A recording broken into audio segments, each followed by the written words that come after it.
दोस्तों, सादर प्रणाम।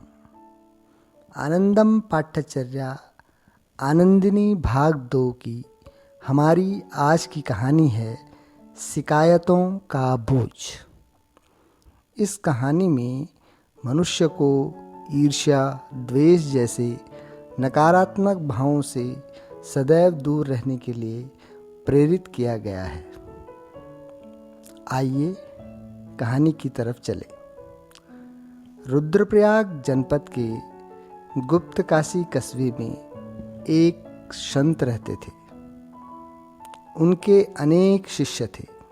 संत की सेवा करने में सभी आगे रहते थे। सभी को लगता था कि असली सेवा वही करता है, बाकी सब केवल दिखावा ही करते हैं। सभी शिष्य अवसर पाकर अन्य शिष्यों के प्रति कुछ न कुछ नकारात्मक बातें करते रहते थे। एक दिन संत ने अपने प्रवचन के बाद कहा, आप सब कल जब प्रवचन सुनने आएं तो अपने साथ एक थैली में बड़े बड़े आलू लेकर आएं। जो शिष्य जितने व्यक्तियों से कोई शिकायत शिकवा करता है वह उतने आलू लेकर आएगा।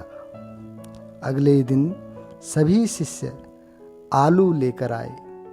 किसी के पास 4 आलू थे तो किसी के पास 6। गुरु ने कहा कि अगले 7 दिन तक ये आलू वे अपने साथ रखें। जहाँ भी जाएं, खाते पीते सोते जागते ये आलू सदैव साथ रहने चाहिए। शिष्यों को कुछ समझ में नहीं आया, लेकिन वे क्या करते? गुरु का आदेश था। 2-4 दिनों के बाद ही शिष्य आलूओं की बदबू से परेशान हो गए। जैसे तैसे 7 दिन बिताए और गुरु जी के पास पहुंच गए। गुरुदेव, आपकी आज्ञा से पिछले सप्ताह से हम इन आलूओं को अपने पास रखे हुए हैं, लेकिन अब इन आलूओं में से हमें अत्यधिक गंध आने लगी है। अब इन्हें फेंक देना चाहिए। इनका बोझ ढोना व्यर्थ लग रहा है। संत मुस्कुराते हुए बोले, जब मात्र 7 दिनों में आपको ये आलू बोझ लगने लगे, तब सोचिए कि आप जिन व्यक्तियों से ईर्ष्या करते हैं उनका कितना बोझ आपके मन पर रहता होगा। यह ईर्ष्या आपके मन पर अनावश्यक बोझ डालती है, जिसके कारण आपके मन में भी बदबू भर जाती है। ठीक इन आलूओं की तरह ईर्ष्या के कारण हम अपनी सोच को भी संकुचित कर डालते हैं। इसीलिए अपने मन से गलत भावनाओं, गलत विचारों को निकाल दो। यदि किसी से हम प्रेम नहीं कर सकते हैं तो कम से कम हमें नफरत करने का अधिकार भी नहीं है।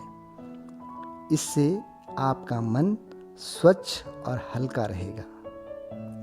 संत की बात सुनकर सभी एक दूसरे की ओर देखने लगे। संत ने कहा, यह सब मैंने आपको शिक्षा देने के लिए किया था।